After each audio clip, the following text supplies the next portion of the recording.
So hello guys, welcome to Gali experts. और मैं हूं प्रांजल शुक्ला और मैं आज लेके आया हूं वर्ल्ड T20 वर्ल्ड कप की डे वन की पूरी खबरें, जो कि आज पूरे क्रिकेट ग्राउंड पे खेली गई हैं। और एक्साइटमेंट भी है क्योंकि कई सारे क्लोजेस्ट मैच भी हमें आज देखने को मिले हैं। So let's start with first match, जो कि था पाकिस्तान और नीदरलैंड्स के बीच में, जिसको पाकिस्तान ने 3 विकेट से जीत लिया।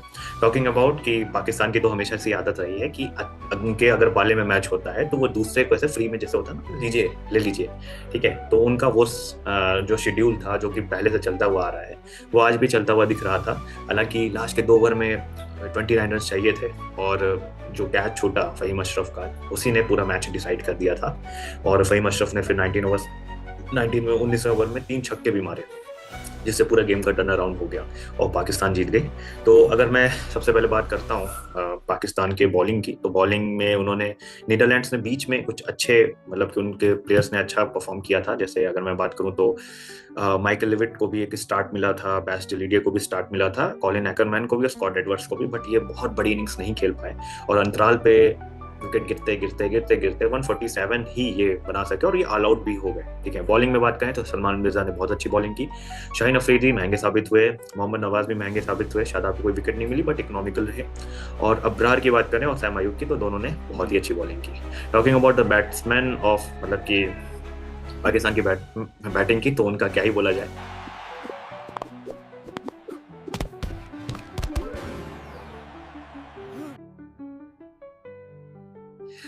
इनके केवल 2 ही बैटर्स हैं जो थोड़े एक्साइटेड हैं, एक्साइटमेंट देते हैं। एक है फरहान और दूसरे हैं सैम अयूब, ठीक है।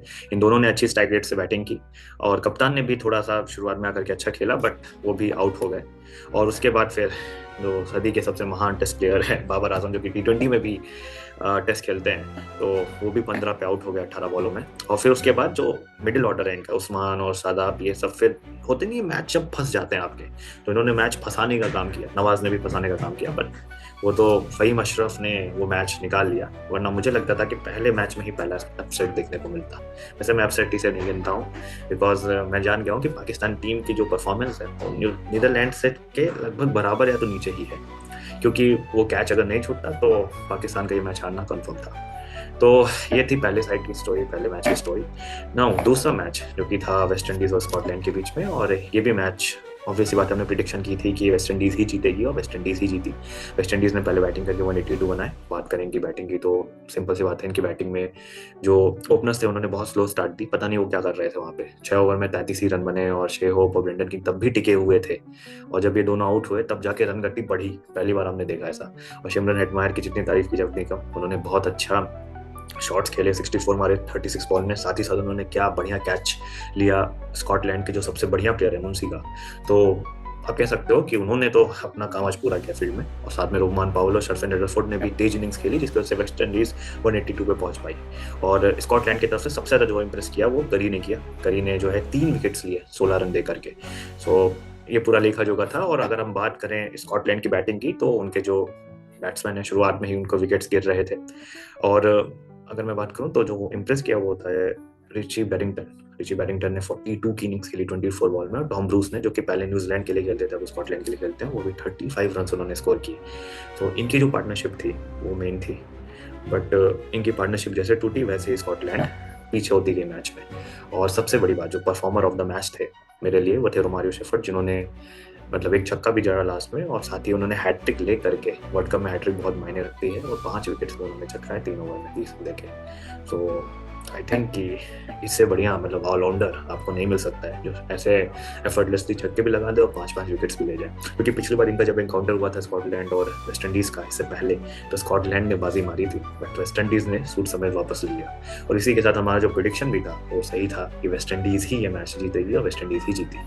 Now talking about the third match, India versus USA, तो किसी ने भी ऐसा नहीं सोचा होगा कि यूएसए इतना कंपटीशन दे सकती है इंडिया को। बट कह सकते हैं हम कि इंडिया की बैटिंग की बात करें तो अभिषेक शर्मा, शिवम दुबे दोनों 0 पे आउट हुए, ठीक है। ईशान किशन, तिलक वर्मा को स्टार्ट मिला पर कंसोलिडेट नहीं कर पाए, आगे चल के खेल नहीं पाए उसको, ठीक है।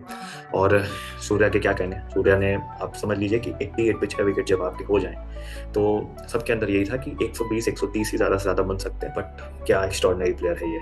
मतलब कमाल का प्लेयर है ये, और इसने दिखा भी दिया कि इन्हें क्यों 360 कहा जाता है। जिस हिसाब से इन्होंने नेत्रवलकर के ओवर में लास्ट ओवर में 20 रन मारे, तो वो बहुत ही बड़ी बात थी। तो मैं मानता हूँ कि स्काई ही सिंगल हैंडेडली इस मैच को ले गए यूएसए से, वरना ये पूरा मैच यूएसए के लिए ही था, क्योंकि 88 पे 6 हो जाना मतलब, और नीचे आपके बैटिंग में कितनी डेप्थ है। इसके बाद आपके पास लास्ट रिकॉग्नाइज प्लेयर थे जो कि अक्षर थे और सूर्य कुमार यादव थे, तो आप इतना एक्सपेक्टेशन नहीं कर सकते हो, ठीक है। तो बहुत ही इनक्रेडिबल है 161 तक पहुंचना। अगर बॉलिंग की बात करें यूएसए की, तो यूएसए के बॉलिंग बहुत ही अच्छी रही है। मतलब अगर मैं बात करूं अगर इनकी, तो सौरभ नेत्रवलकर को छोड़ के बाकी सारे प्लेयर्स इकोनॉमिकल रहे हैं और उन्होंने अपना बेस्ट ही दिया है। तभी इंडियन टीम को इस इंडियन टीम को जो कि 250 बनाने की आदत से आती है, उसको 161 पे रोका, ठीक है। नाउ अगर हम बात करते हैं यूएसए के बैटिंग की, तो यूएसए की बैटिंग ऑब्वियस ही बात है कि हम इस पे आप ऑब्वियस ही बात है आप कंप्लेन ही कर सकते हो, क्योंकि यूएसए को तो इतना ज़्यादा अनुभव नहीं है कि बड़ी टीमों के साथ खेलने का। बट कहीं ना कहीं ऑब्वियस ही बात है, आप प्रैक्टिस मैच भी खेल रहे हो, सारी चीज़ें कर रहे हो, तो आप कंप्लेन नहीं कर सकते हो। और वही हुआ, मतलब पहले पावर प्ले में 3 विकेट्स निकल गए, सिराज ने 2 लिए और अर्शदीप ने 1 लिए। बुमराह आज नहीं खेले क्योंकि उनको कुछ वायरल फीवर की शिकायत थी। नाउ थर्ड थिंग कि मतलब इनके साइड से मिलिंद कुमार, संजय कृष्णमूर्ति और शुभम रंजन, इन तीनों ने मतलब थोड़े थोड़े करके रन्स बनाए, यूएसए को थोड़ा बहुत गेम में रखा। बट ऑब्वियस सी बात है कि आप ज़्यादा समय तक गेम में नहीं रख सकते हो, क्योंकि आप बहुत एक्सपीरियंस टीम से लड़ रहे हो, ठीक है। तो कहीं ना कहीं जब स्टार्ट अच्छा मिलता है ऐसे गेम्स में, तो गेम आपकी गिरफ्त में हो जाता है। बट यहाँ पे उल्टा हो गया, 3 विकेट्स पहले ही गिर गए। और बॉलिंग की बात करें, हर्षदीप सिंह बहुत अच्छी बॉलिंग, 2 विकेट्स उन्होंने लिए, 4 ओवर में 18 रन दिए। मोहम्मद सिराज 4 ओवर में 29 देके 3 wicket. Varun Chakravarthy always economical bowler, 4 over में 24 देके 1 विकेट। अक्षर पटेल 4 ओवर में 24 देके 2 विकेट्स। और हार्दिक पांड्या थोड़े महंगे साबित हुए, बट उन्होंने भी ठीक ठाक बॉलिंग की, 4 ओवर में 34 रन। सो एक अच्छी बात यह थी कि छठे बॉलर का इस्तेमाल इस पर्टिकुलर मैच में नहीं करना पड़ा। इसका मतलब यह है कि आपकी जो बॉलिंग है वो एक्यूरेट है और ऑन द लाइन है, ठीक है। बट ये मैच मतलब मान के चलिए कि यूएसए ने कड़ी टक्कर दी इंडिया को, और वन साइड मैच तो बिल्कुल नहीं था ये। अब मान के चलो कि जब तक 88 पे 6 विकेट्स थे, तब तक आप मान के चलो कि यूएसए के जीतने के चांसेस 85% थे। हालांकि वहां से सूर्या की वो एक्स्ट्राऑर्डिनरी इनिंग्स नहीं आती तो इंडिया ये मैच नहीं जीत सकती थी। तो ठीक है, लेकिन हमें क्या, हम इंडिया जीती, हम तो खुश हैं, और वो जरूरी भी है। और हमारी सेकंड प्रेडिक्शन भी इसी के साथ सही हुई, ठीक है। And let's start with the analysis of tomorrow's match. जल्दी से एनालिसिस कर लेते हैं। तो सबसे पहला मैच कल का है अफगानिस्तान और न्यूजीलैंड के बीच में, जो कि चेन्नई के बीच पे है। तो अब सिंपल सी बात है कि अफगानिस्तान और न्यूजीलैंड का मैच है, तो सिंपल सी बात है अफगानिस्तान के स्पिनर्स वर्सेस न्यूजीलैंड के बैटर्स, यही गेम है। अगर जो इसमें डोमिनेट करेगा वही जीतेगा।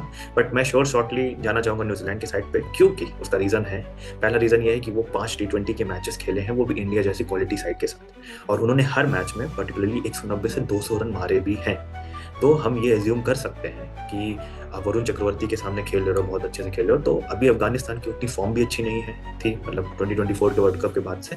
और अगर कहीं न्यूजीलैंड ने 200 रन या 210 रन भी बना दिए और बोर्ड पे लगा दिया, तो ये चीज़ आसान नहीं होगी अफगानिस्तान के लिए, क्योंकि अफगानिस्तान के प्लेयर्स इतने हार्ड हिटर्स नहीं है। अगर शुरुआत में विकेट गिर जाती है तो then it's all over for them, ठीक है। सो यही गेम रहने वाला है, तो मैं न्यूजीलैंड की साइड जाना चाहूंगा, प्रीफर करूंगा। दूसरा मैच इंग्लैंड और नेपाल है, तो उसमें मैं क्या ही एनालिसिस करूं। हालांकि मैं नेपाल को ऐसा नहीं कह रहा हूं कि नेपाल बहुत ही कमजोर टीम है, कोई भी टीम कमजोर या ताकतवर नहीं होती है, उस दिन क्रिकेट पे डिपेंड करता है कि कैसा वो खेल रही है। बट मुझे ऐसा लगता है कि इंग्लैंड को ये मैच बहुत ईजिली से जीत जाना चाहिए, क्योंकि उनकी बैटिंग और बॉलिंग जिस हिसाब से है, वो नेपाल पे तो डोमिनेट कर ही सकती है, इतना तो कोई भी एक्सपेक्ट कर सकता है। और तीसरा मैच है, वो है श्रीलंका वर्सेस आयरलैंड का। मैं श्रीलंका को इधर प्रिफर्ड ऑप्शन में रखूंगा जीतने के, क्योंकि श्रीलंका एक एशियन टीम है, एशियन कंडीशंस में T20 वर्ल्ड कप भी हो रहा है। तो आप मान सकते हो कि एक अच्छा कॉम्पैक्ट स्पिन ऑप्शन और बैटिंग ऑप्शन और बॉलिंग ऑप्शन के पास तीनों हैं। और सबसे अच्छी बात है कि इनके जो स्पिनर्स है बहुत अच्छे हैं, बिलाल लगे और वेंडेसरे, ये सभी बहुत अच्छे स्पिनर्स हैं। तो मैं कह सकता हूँ कि Sri Lanka is can be on the edge side against Ireland. तो ये हमारी तीनों मैचेस की प्रेडिक्शन थी। तो इसी के साथ हम इस पूरे वीडियो को खत्म करते हैं, और आप हमारे साथ जुड़े रहिए, ऐसे ही इन डेप्थ एनालिसिस आती रहेगी डेली, और साथ ही साथ शॉर्ट्स पे भी मैच प्रेडिक्शन पढ़ते रहेंगे डेली के डेली, कि कौन सी टीम आज जीत रही है और कौन सी टीम आज का दिन खराब है या ये है, जो भी हम सारी चीज़ों को कवर करेंगे, और ये इंश्योर करेंगे कि आपको एक क्रिकेट मसाला मिले। और मतलब it's cricket is a game of, कह सकते हो कि फन भी है, एग्रेशन भी है, सारी चीज़ों को हम कवर करेंगे एक साथ, ताकि आप और हम साथ में एनालिसिस कर सके। और ढूंढ सके हर टीम की कि कौन सी टीम अच्छी हो सकती है, कौन सी टीम बड़ी हो सकती है, मतलब बड़ी हो सकती है, अच्छा खेल सकती है, क्या क्या कॉम्बिनेशन हो सकते हैं। तो इसी के साथ मैं इसको एंड करता हूँ। तब तक के लिए bye bye. Like share subscribe कीजिए और हमारे साथ जुड़े रहिए। Thank you.